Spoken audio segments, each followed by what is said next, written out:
সংগৃহীত কবিতা অজানা শৈশব। ধন্যবাদ তোমাকে।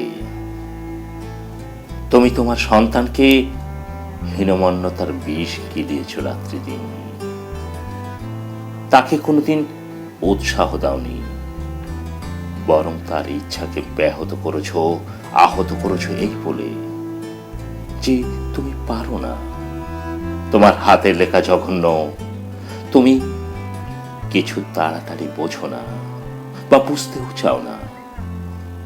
আত্মবিশ্বাস নামক শব্দটির সঙ্গে কোনো ধারণাই নেই তোমার। তাকে তুমি বিশ্বাস করাতে সক্ষম হয়েছ সে পারে না, সে পারবে না, কোনো কিছু তার দ্বারা হবে না।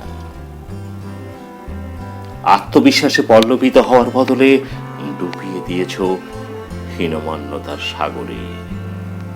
ভালোবাসার বদলে বকেছ, মেরেছ, আফসোস করেছ তার জন্ম নেওয়ার জন্য। তার কাছে তুমি দাঁড়াওনি, ভরসার হাত তার মাথায় তুমি ছোঁয়াওনি। সগর্বে বলনি তুমি পারবে। কেন তুমি পারবে না? তুমি পারো, অনেকের থেকে ভালো পারো। মনোবিজ্ঞান শব্দটি তোমার অভিধানে ছিল না।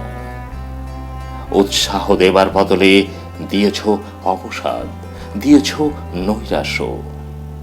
আত্মবিশ্বাস বাড়িয়ে তোলার বদলে টুকরো টুকরো করেছ তার শৈশবকে। তাকেই হয়তো তুমি সব চাইতে বেশি ভালোবাসো। এইসব দেখে আমার মায়া হয় খুব।